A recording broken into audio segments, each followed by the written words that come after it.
טוב בנות, קיבלנו מוצר חדש, זה המוצר, זה בעצם שתי קליפסים עם דבק, וזה מיועד לשים בתוך המכנס במקום מכפלת, אז אני אראה לכם איך זה עובד. כעיקרון, לוקחים את המכנס, מדביקים את הפס עם הדבק על המכנס, משתי הצדדים, אוקיי? ואז מחברים אותו.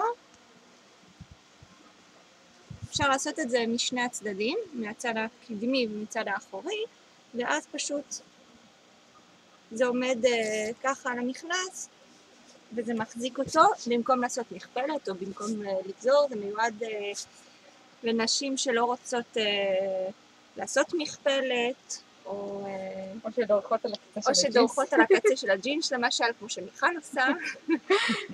מוצר מדליק, ניסיתי אותו והוא עובד נפלא. מעולה.